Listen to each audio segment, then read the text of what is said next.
American workers and small businesses, and we've done a job for you, and we're going to make it so as we open up our country, you're going to be in good shape as opposed to be either losing your business or how do we get some people to work here, especially since your employees were so good over the years, and those are the ones you wanted. So we made that possible for you. We're delighted to be joined this afternoon by representatives of several incredible small businesses from across our country. Also with us, our Treasury Secretary, Stephen Mnuchin. Steve, thank you very much. And SBA Administrator. You've been busy, Steve, by the way? A little bit, right? Broke every record in the book. And SBA Administrator, Jovita Carranza. Thank you, Jovita.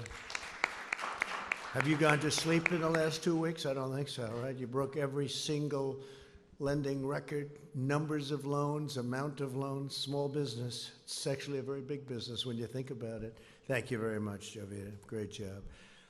As our nation battles against this terrible scourge, we continue to pray for the victims as well as for those Americans who are grieving their lost ones and their loved ones.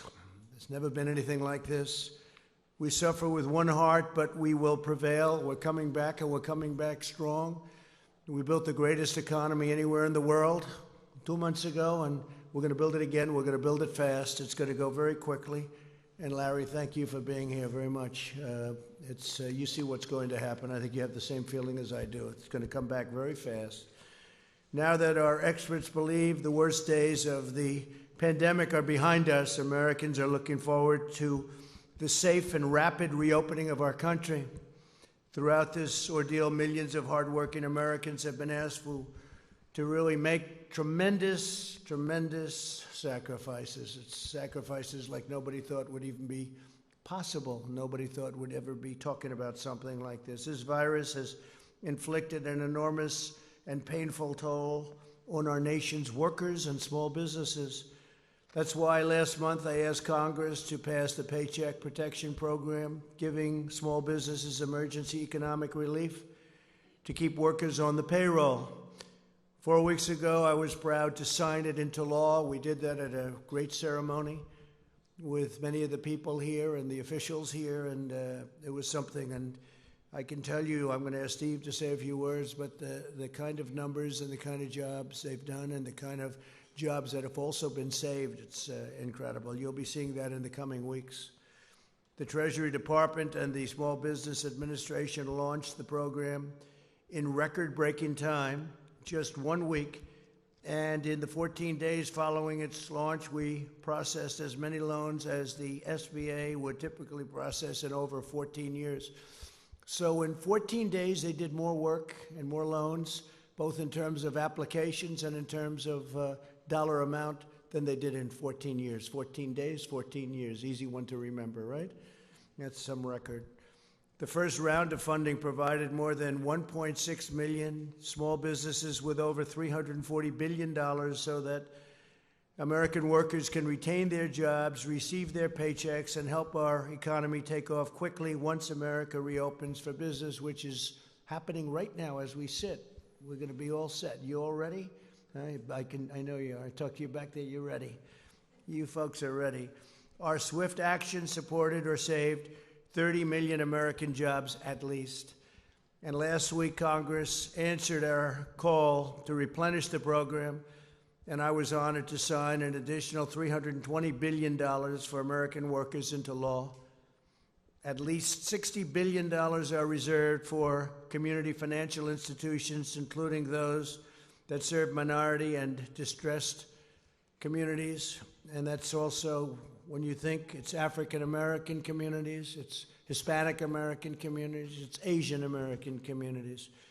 We began accepting applications for the second round of funding yesterday. Demand is extraordinarily high, and there are already twice as many users accessing the system as on any day under the first round.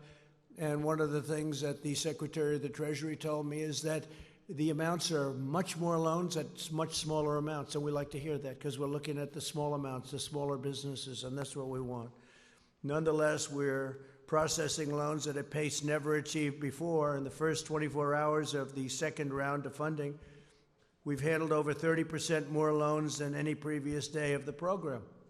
So far, we've processed an amazing 450,000 loans totaling over $50 billion. That's in phase 2. That's incredible. Along with Administrator Carranza and Secretary Mnuchin, Ivanka has played an essential role in spearheading this important program. Incredible role. That's what she wants to do. She wants to help people. From the beginning of my administration, Ivanka has used her experience as an entrepreneur to fight for the American worker. She's created many jobs. That's what she did when she first came in. She just wanted people to be able to get jobs and job training. Went to the biggest companies anywhere in the world that are located in our country, and they would take hundreds of thousands of people and train them. And I think you got up to almost 15 million people, right? 15 million. She started off with a goal of 500,000. She wanted to get 500,000, and she is now on almost 15 million people. And I'd like to ask, if I might, Ivanka, to say a few words as to what's exactly happening today, what's happening over the next week, and what her views are for what's going to happen over the next period of time. It's going to be something I think it's going to be very special and bigger and better than anybody really understands. Let's see if I'm right about that. Ivanka, please.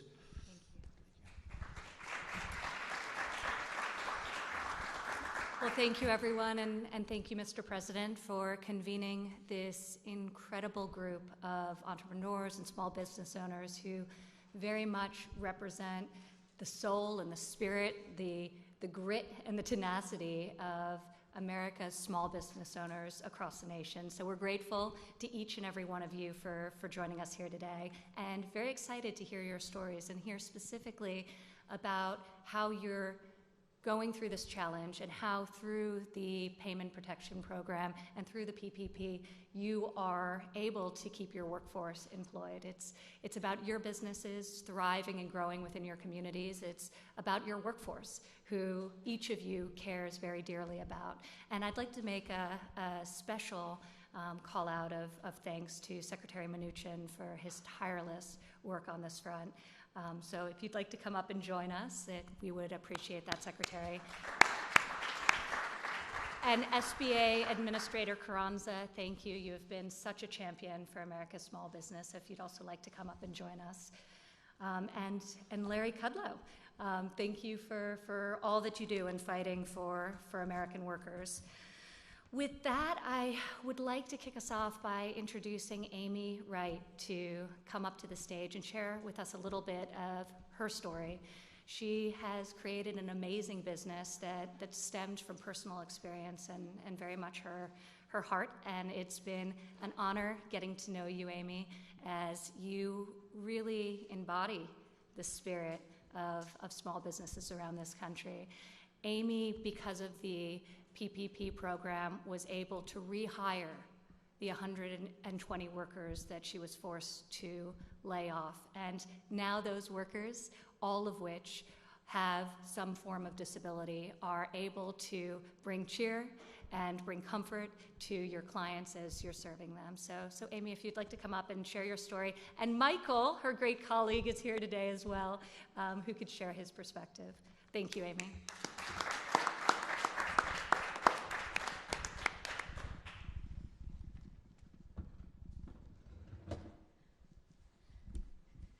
Thank you, Ivanka, Mr. President. I am so honored to be joined by my employee, Michael, who you will hear from in just a moment. Biddy and Beau's Coffee is more than a coffee shop. It's a human rights movement. We employ 120 people with intellectual and developmental disabilities, and for most of them, it's their first paying job, which made the decision for us to temporarily close all 5 of our shops especially difficult. But thanks to the Paycheck Protection Program and the incredible team at Live Oak Bank, all 120 of our employees are back on the payroll today and working from home, writing handwritten notes that we include with each online order we ship.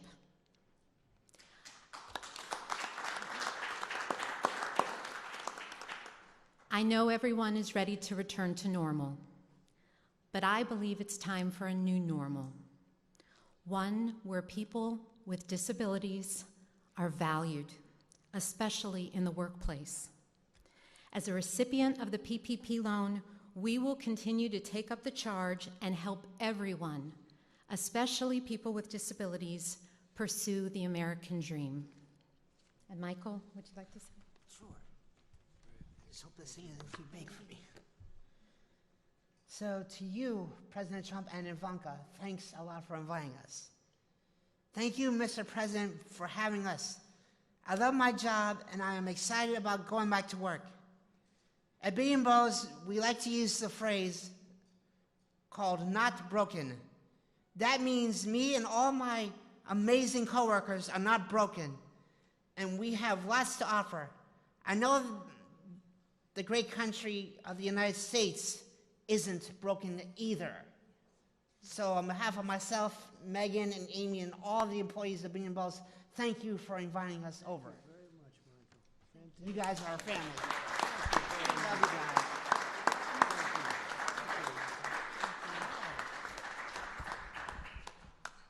That's better than we did. Much better, Michael. You did a better job. Thank you very much. That's beautiful. Stick around. You get to hear the press ask some questions, and they'll probably be a little bit nicer if you're in the audience, right, Amy? That's pretty good. Also, I'd like to ask Tony Stafford, chief, sort of the boss, I guess you could say, chef and founder. You're the boss, right? Wouldn't you say? Of Ford's Fish Shack. And I hear it's good stuff. How about explaining, please? Best? Oh, I'll have it. Be careful. Thank you. Come on up, please.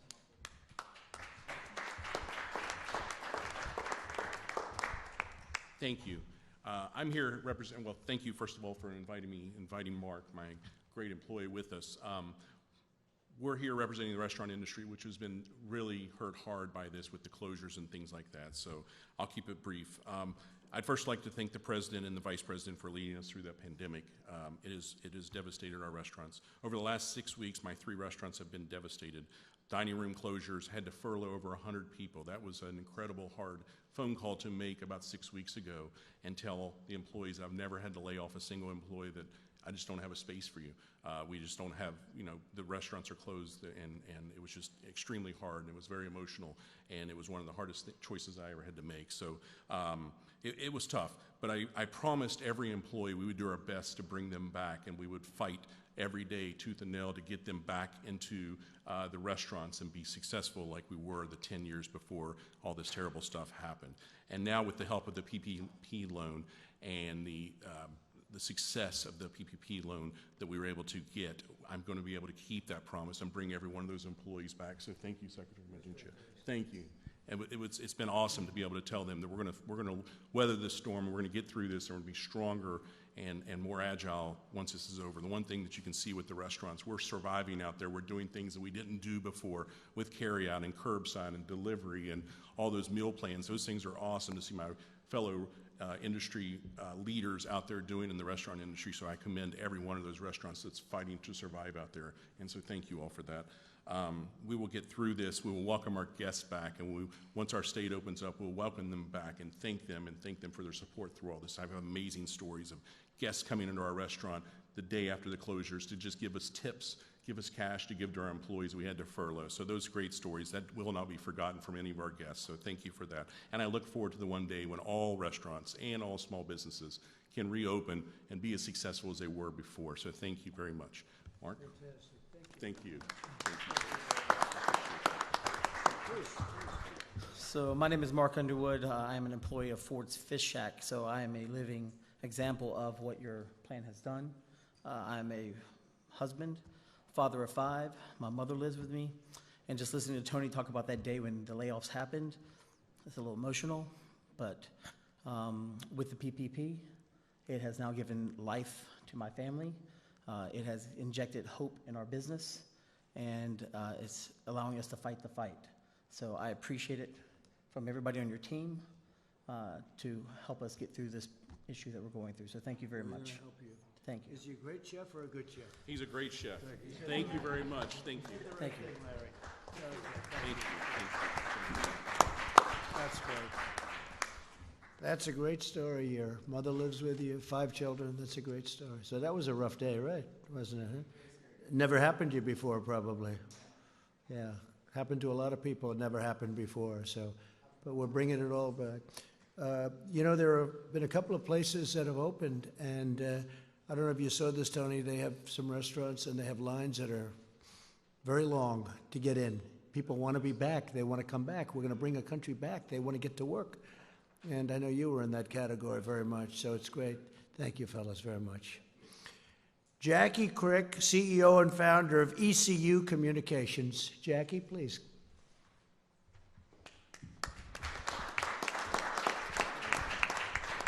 I'll move that down, Jackie. A little short, so. I'll get in trouble for touching it. They'll say, he touched the microphone. What am I going to do? Thank you, Mr. President, Ivanka, Secretary Mnuchin, and Administrator Carranza. It is a pleasure and an honor to be here. My name is Jackie Crick. I'm originally from Bogota, Colombia, in South America. Yay. And I've been here many years, and a big part of those years that I've been here, I've been CEO of ECU Communications, which I founded 16 years ago. We focus on advertising and marketing with niche products for diversity, recruitment, and outreach programs. But more than anything, we're a woman-owned small business, minority-owned 100%. So just like many of the stories that I've heard before me, and I'm sure the ones that are coming, we are concerned about the future. And being able to get that PPP loan has given me and my staff a little peace of mind to know that we're going to be okay. Just at the end of February, I hired 3 more staff members. We're 30 now. So when we heard the news about going home and working from home or not being able to work from home, you know, the first thing that goes to your mind is, how am I going to support or tell these folks that they need to go? Being able to get the PPP loan has given me the ability to have that peace of mind that I'll keep them, their treasured staff, and I'll be able to continue to focus on my program. Thank you so much for what you do, for your leadership. Thank you. Great job. Thanks. Thank you, Jackie. Great job. Chris Stansbury, co-founder and partner, West Virginia Eye Consultants. I like West Virginia, you know. I like it. We'll put that up. They like you, sir. I like it. They like me, too.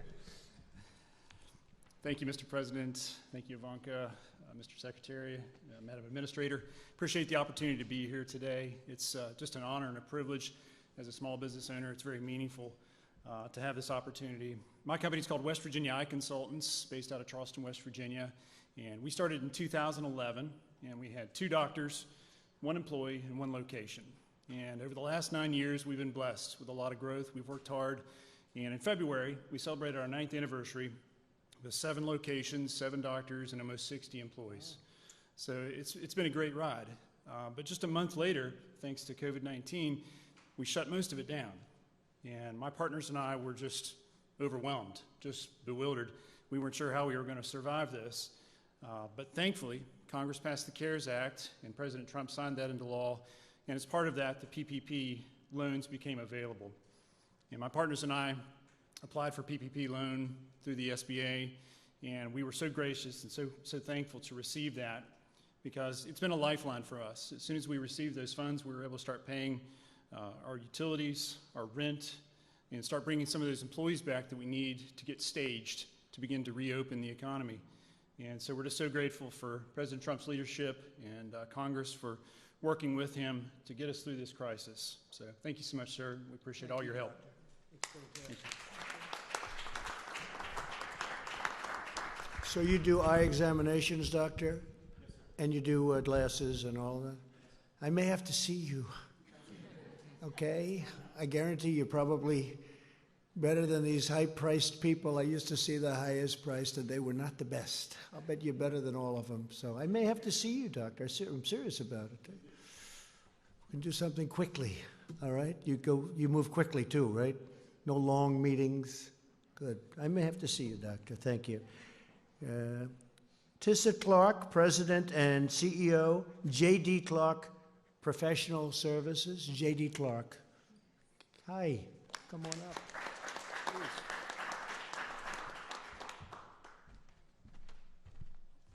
Thank you, Mr. President, Ivanka, Mr. Secretary, and Madam Administrator. I am Tisa Clark, President and CEO of J.D. Clark Professional Services. I am a general contractor and property maintenance manager for the affordable housing, hospitality, as well as our government agencies, particularly our nonprofits. Most of my employees are the underserved, underemployed, or unemployed. And having the opportunity to be able to apply for a program such as the Paycheck Protection Program allowed me to keep those individuals employed. As a small business owner, my company is based out of Prince George's County, Maryland, and I've been in business for 12 years. And as a small business owner, we never want to fire or lay off, and even to the extent of ourselves not receiving a paycheck.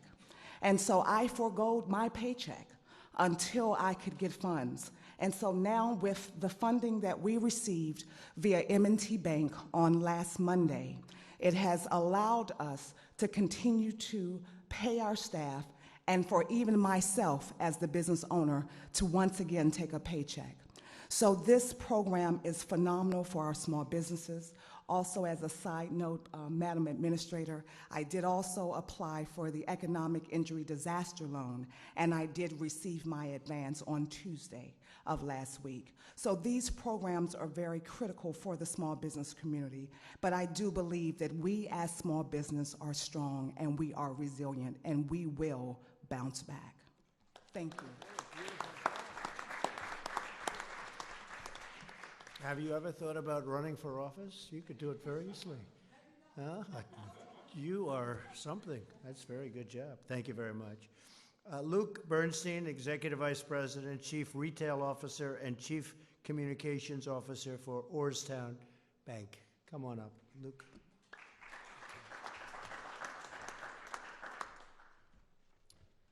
Thank you, Mr. President. Ivanka, Secretary Mnuchin, Administrator Carranza. I'm Luke Bernstein, proud to be here representing Orrstown Bank. I'm proud of our board, I'm proud of our entire team, and I'm proud of my fellow community bankers throughout the country who've rolled up their sleeves and worked tirelessly to help communities working around the clock and helping them gain access to paycheck protection funds. Orrstown is a small 101-year-old community bank based in Pennsylvania and Maryland, and in just 14 days, we were able to process approximately 1,500 paycheck protection loans totaling $370 million. In those 2 weeks, Orrstown processed more loans in total amount than we did in an average year last year. We did more SBA loans in 14 days than in our entire 101-year history. Why? Because this is about the communities. This is not about Orrstown Bank. This is not about banks. This is about people. The stories you're hearing today. This is about what's going on Main Street. The stories of what's happening with the Paycheck Protection Program are not only heartwarming, they're inspirational. We're helping pizza shops, delis, healthcare workers, repair shops, construction companies, and countless others get access to these funds. These people need this money. They're getting a lifeline through this program. Every job is life-sustaining to someone, and the PPP is saving the livelihoods of those in our communities. We want to thank you, Mr. President, for your leadership during this extraordinary and unprecedented time, and for partnering with community banks and Congress to help us and give us the opportunity to do what we do best, and that's serve our communities through the good times and the bad. You have unleashed the innovation of the private industry, and we are going to respond. We also want to thank Secretary Mnuchin and Administrator Carranza and Congress for supporting this program and giving the opportunity to community banks around the country to join together and help those in need.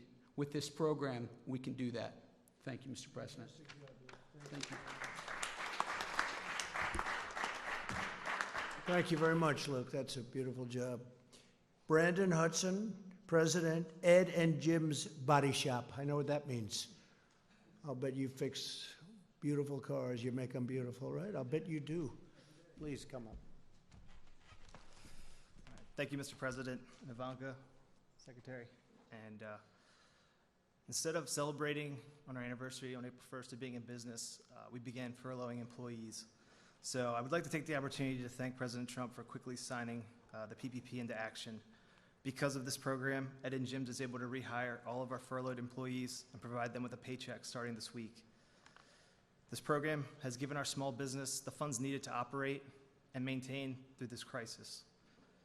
With everything we've gone through, I can't extend our thank you enough to President Trump for everything he's done for small businesses like us in the automotive industry at a time where our business really depends on people leaving their house and driving. So, Mr. President, thank you very much for what you've done, for us and the industry. Thank you. Thank you. And what do you do with cars? Explain, maybe. Our businesses, we repair cars. We're a collision repair shop, Parkville, Maryland. So we work with a lot of insurance companies. We have walk-in customers. So if you get into an accident, unfortunately, we're here to help you out. Can you generally fix, like when there's a problem with a car, can you generally fix it without sending for new pieces? Or do you generally have to put new pieces on if it's a big collision? It depends. A big collision, we're mostly probably replacing some stuff, but we can repair a lot of things. So, we've been fortunate enough that we are able to repair a lot of things, but, with the demand for manufacturers to move to producing other things such as PPE and things like that, we're a little nervous about what that means for the future for us right now. But, we know you'll do the right thing for us. After today, you'll have a lot of customers too. We appreciate you, sir. Thank you. Thank you very much. Thank you, Brandon. Thank you, Brandon. Allie Mills, Executive Vice President, Plum Contracting, Inc.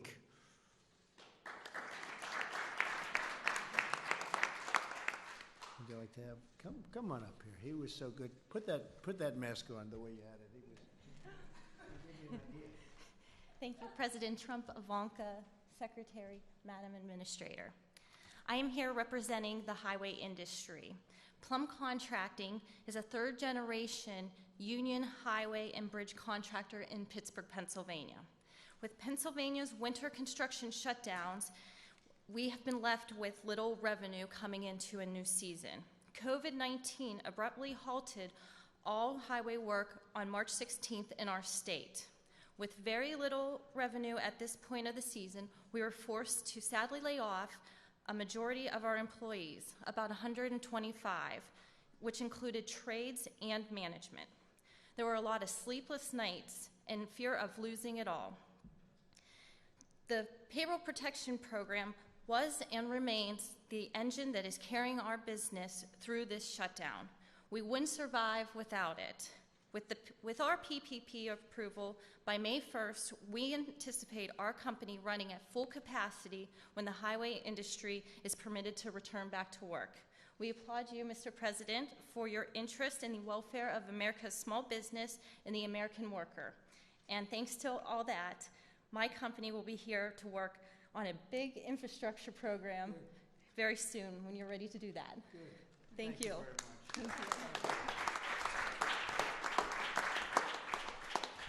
I was with Governor Ron DeSantis of Florida, which is interesting from your standpoint because we talked about the business that you're in, and he noticed that right into the immediate shutdown, he noticed there was very few cars on the road, and he did very opposite of what a lot of governors did. He said, "This is a great time to fix our roads and highways," and I said, as soon as he said it, this was in the Oval Office 2 hours ago, he said, "I noticed there was very few cars, and isn't that better than fixing them during rush hours and when there's traffic and when it's booming, like hopefully over the next few months it's going to be again, just like it was before, the best we've ever had, and then we had to close it down." So he's fixing roads and bridges and doing a tremendous amount of work during this period of time, and I thought it was very smart. So it's a little bit the opposite, but to each his own, right? To each his own, but it made a lot of sense to me when I heard it.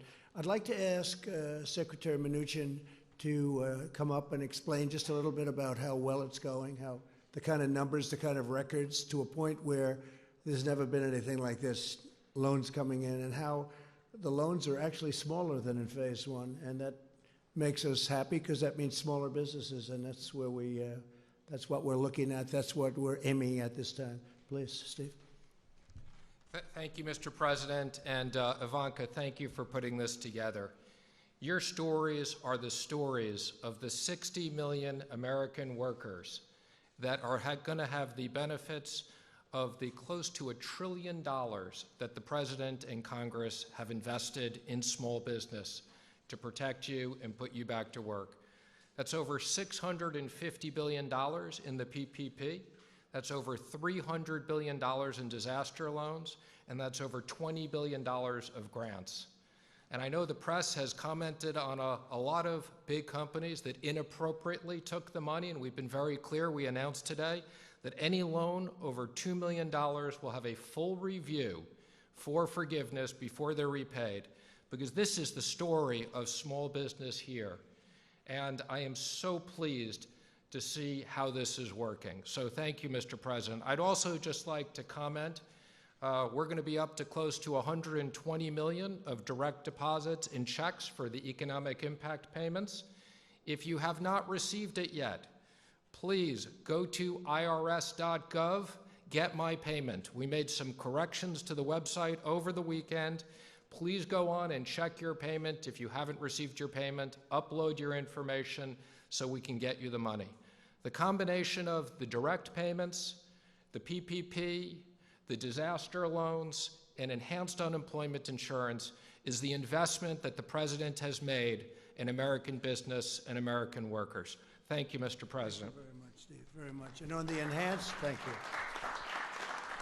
And Steve, on the enhanced payments, we're really looking to the state to give that out. And unfortunately, some of the states have very old computerized equipment from many generations ago.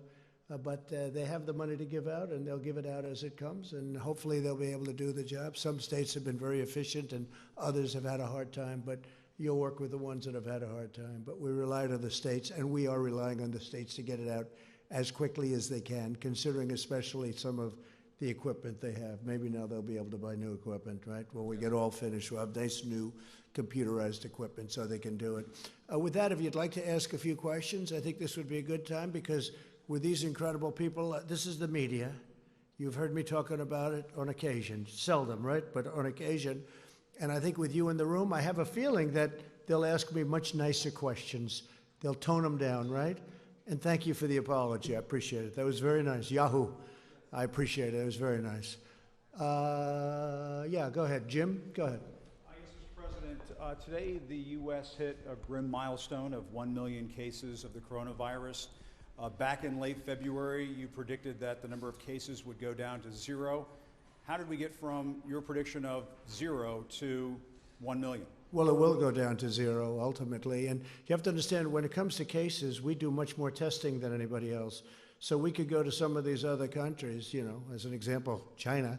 If you test, you're going to show many more cases. So we're doing more testing than any other country in the world by far, which we just discussed over in the Oval Office. So we're going to show more cases because we're doing much, much more testing, double anybody else. Somebody said if you add everybody else combined, that would be a number. And it will be at the appropriate time, it will be down to 0, like we said. Weren't the experts at the time saying that the number of cases would go up, we would have community spread? Well, experts, yeah. was warning about this. Right. Also, experts, many very good experts, very good people too, said that this would never affect the United States. It wouldn't affect Europe. It wouldn't affect anything outside of China. So we were listening to experts, and we always will listen to experts. But the experts got it wrong. A lot of people got it wrong, and a lot of people had no idea it would be this serious. I listened to experts. I'll tell you what, I did something that the experts thought I shouldn't have done. I closed down our country and our borders. I did a ban on China from coming in other than U.S. citizens, and we did very strong checks on even our U.S. citizens. Ron DeSantis was telling me before that when they came in, people were put into quarantine, people were checked, and we're doing that now. So, yeah, I think we did something well ahead of schedule. We did that at the end of January. People were talking about this wouldn't have an impact, as you know, even into March. So I think we've done a great job in the sense that we were early. I think by banning China and banning people coming in who would have been very heavily infected, we probably saved hundreds of thousands of lives. So on that, I'm very proud. Yeah, please. Mr. President, it's actually Secretary Mnuchin as well. What about the idea of another round of stimulus payments to American taxpayers directly. Democrats, of course, up on the Hill are talking about the idea of a guaranteed income, which obviously could go on for months and months and months. Yeah. What about another round of Well, I stimulus like the idea of individuals? payroll tax cuts. I've liked that from the beginning. That was a thing that I really would love to see happen. A lot of economists would agree with me. A lot of people agree with me. And I think, frankly, it's simple. It's not the big distribution, and it would really be an incentive for people to come back to work and for employers to hire. The double tax on the company and also on the person. That's what I like. And something like that could happen. Also, I think you have to look, because a lot of people are talking, I assume your next question would be about states.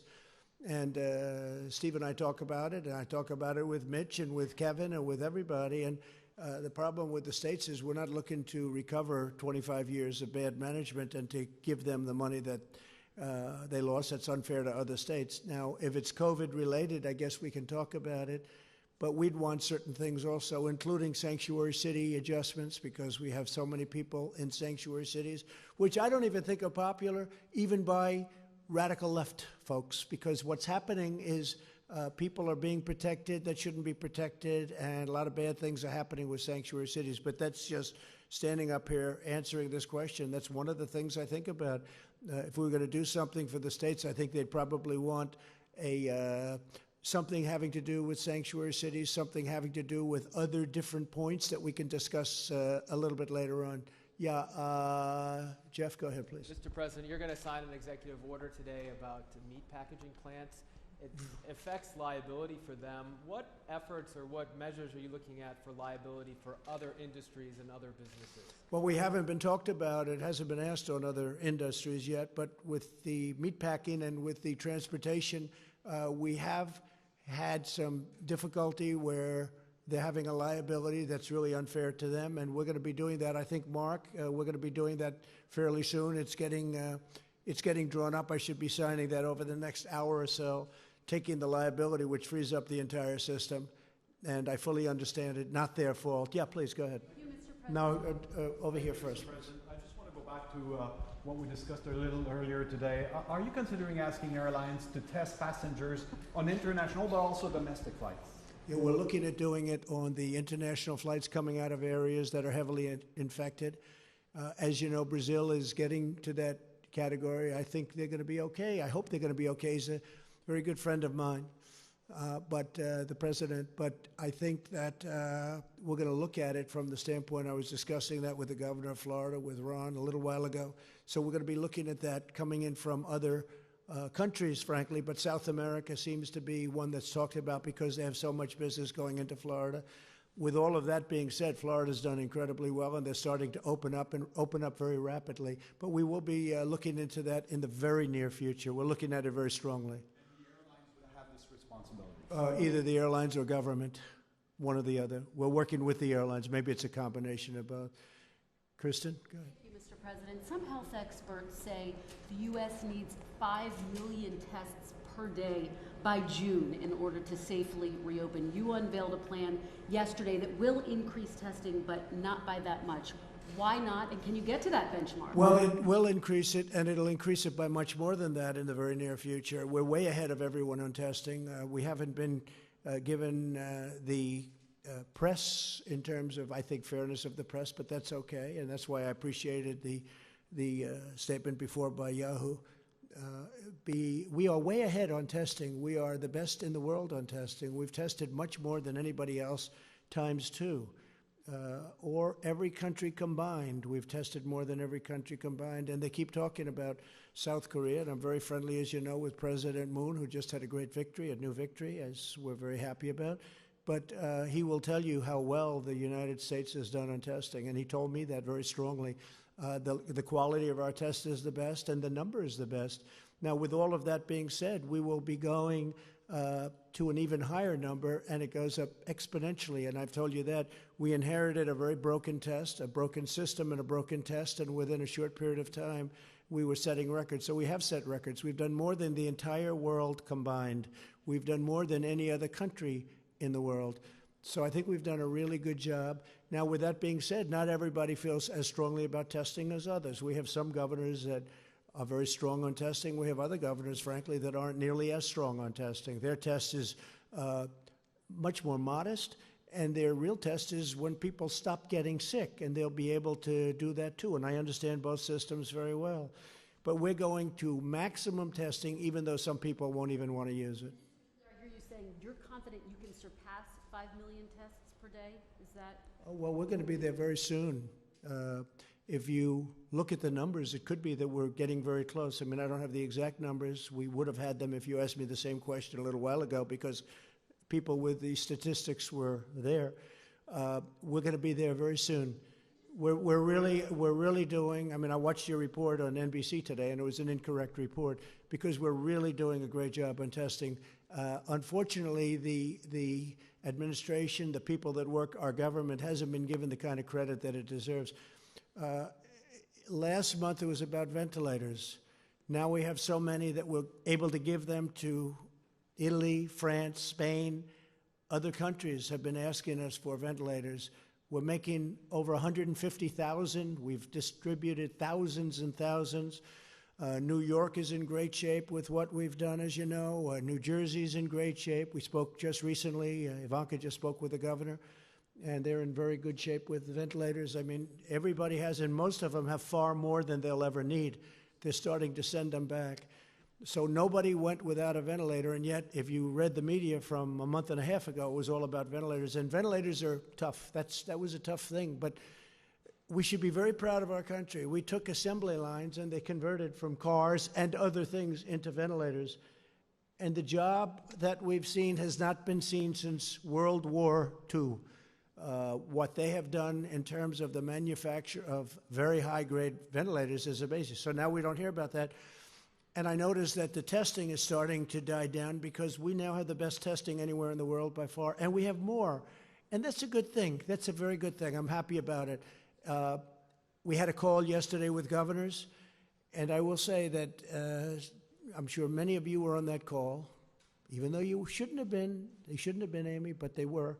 I wonder how that happened. But you heard the governors were thrilled. Now, the following day, if you'll get a Democrat on the call, they'll say, you know, I saw some of them today. They were so thrilled yesterday on a call that they thought it was a close call. And today they were good, but they weren't the same as they were yesterday, because that's the business. They want to try and win on November 3rd. But we're doing a job the likes of which nobody's ever done. And I'm not talking about myself. I'm talking about people in the Army Corps of Engineers, where we built hospitals, where we built thousands and thousands of beds all over the country. New York, what we did was incredible. 2,900 beds in a matter of days. What they've done is so incredible. And FEMA, what they've done. And the doctors and the professionals and all of the people that you see me with all the time. You know, these are great people. And they've really done a great job. And now our country's opening up again, and I think it's going to be very, very successful. I think that, I mean, Larry is here. We talked about it, and we talk about it all the time. I think that third quarter, it's obviously a transition quarter, but I think it's going to be okay, maybe better than okay. Larry thinks better than okay. I think even more so than I do. And then I think fourth quarter will be great. And I think next year is going to be a tremendous year for this country. Jennifer? Yes, on the PPP loans, can you say who's going to be responsible for that review that Secretary Mnuchin mentioned on the loans above $2 million? Who exactly will be responsible? The SBA will be responsible, and they have a team of people. They'll bring in additional people, and again, I want to assure the American public and the American taxpayers, we will make sure that these certifications were done accurately, or the loans won't be forgiven, and there will be liability. Today told some Republicans on a phone call that does not want to fund infrastructure in a coronavirus stimulus bill. Do you have a reaction to that? I think Mitch is looking at it, as I do, to an extent, as the infrastructure. He likes infrastructure. We all do. We have to rebuild our country. $8 trillion has been spent. I wasn't in favor of it. I can tell you that in the Middle East. $8 trillion. Think of it. And yet you wanted to fix a pothole in a roadway or in a highway in this country, and you didn't do it because they didn't have the money because so much money was spent in the Middle East. Well, that's, as you know, a whole different story now. And we want to do infrastructure, but a lot of the Republicans would like to keep that as a separate bill. So we'll see how that works out, Jennifer. We'll see. Yeah, please. President, you said at the top of your remarks that you feel the worst of the pandemic is behind us. But without a treatment, without a vaccine, the state's now reopening. How can you be so sure? Well, I think that, like other things, hopefully we're going to come up with a vaccine. You never know about a vaccine, but tremendous progress has been made. Johnson & Johnson and Oxford and lots of good things. You've been hearing the same things as I do. Tremendous progress has been made, we think, on a vaccine. You always have to say think, and then you have to test it, and that takes a period of time. But a lot of movement and a lot of progress has been made on a vaccine. But I think what happens is it's going to go away. This is going to go away. And whether it comes back in a modified form in the fall, we'll be able to handle it. We'll be able to put out spurts, and we're very prepared to handle it. We've learned a lot. We've learned a lot about it. The invisible enemy. It's a bad enemy. It's a very tough enemy, but we've learned a lot. It's in 184 countries, as you hear me say often. It's hard to believe. It's inconceivable. It should have been stopped at the source, which was China. It should have been stopped very much at the source, but it wasn't. And now we have 184 countries going through hell. But I think that a lot of good things are going to happen, and I really believe that fourth quarter is going to be maybe tremendous, and the next year I think has a chance to be really getting close to record setting. We hope so. We hope we can be back where we were. We had the strongest economy anywhere in the world, and I hope we're going to be back there again. Go ahead, please. Mr. President, you've spoken about your friend who passed away. I was wondering if you've spoken to the families of anyone else who has lost loved ones to COVID-19, if there's any particular stories that have affected you. Well, I have many people. I know many stories. I've spoken to 3, maybe I guess 4 families unrelated to me. I lost a very good friend. I also lost 3 other friends, 2 of whom I didn't know as well, but they were friends and people I did business with, and probably almost everybody in the room did. And it's a bad death. It's a bad thing. It grips onto some people. Now we found out that young people do extraordinarily well. That's why I think we can start thinking about schools. But of course, we're ending the school season, so it wouldn't be you wouldn't be back for too long. I notice where Purdue University, a great school in a great state, wants to open and have students come in. I think that's correct. Some colleges, I think I saw Harvard wants to have students come back in the fall. I would hope that they'd have students. I think that the whole concept of computer learning is wonderful, but it's not tele-learning. But it's not the same thing as being in a classroom in a great college or a college of any kind, college, university. There's nothing, you can't replace that. So hopefully they're going to be coming back. Young people do very well with this horrible scourge. They do very well. So I am going to see you tomorrow, and we'll have other things to talk about. We have a lot of interesting things. I don't think we should have a news conference today because this is a news conference. In addition, it's a celebration of these incredible people that have done such a good job. And I think we found a couple of stars in this room today. I won't tell you who, but there are a couple. This guy right here is the biggest star in the room, right? We'll all agree he's the big. I vote for you, okay? Great job you've done, and I really appreciate it, too. I appreciate you being here. Couldn't have done better. Megan and I, Amy, would like to know if you and some of your hostess staff members, bodyguards, or anybody in your company would like to come to Annapolis to our company. Be careful, that could happen. That could happen. Be careful. We'll have to do that, Amy. I think maybe we could do something like that. You're very good. He's stolen the show, right? Do we agree? Doc, I'll tell you, I'm getting ready with the eyes. Come on with me if you want. Do a quick one. Want to save a lot of time. We need time. We're opening up the country, Doc, so we need a little time. We can't spend too much. I don't want to spend 2.5 hours at an eye doctor, right? Okay, so we'll think about that. We want to do that. I want to thank everybody, in particular, Jovita. I want to thank you very much. And Steve, you're working. I can call Steve at any time. I can call him at 2 in the morning, 6 in the morning. It doesn't make any difference. I say, did I wake you? The answer is always no. He's doing a great job. We're proud of him, and everybody is. Everybody. Our government, we have to be proud of our government, and we have to be proud of our country. These are really terrific people. We're going through a period of time, the likes of which we've never seen in this country before. Certainly, even if you go back into 1917, it was the worst of all time, but it was also not as bad here. It was very bad. It was very rough. It was a bad one, but it wasn't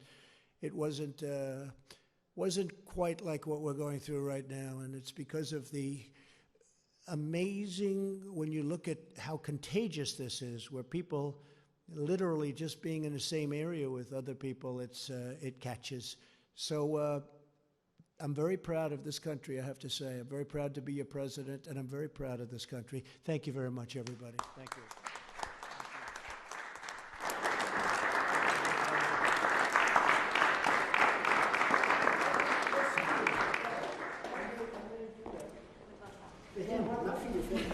We're at 124 Dock Street in downtown. 124 Duck Street. Dock Street in the downtown. Okay, get it ready. All right.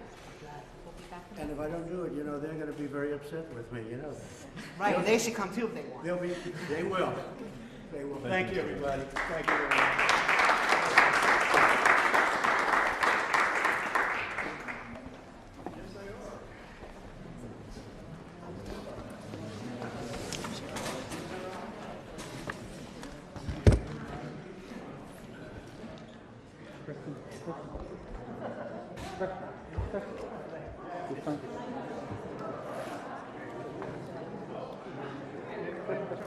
Really appreciate it.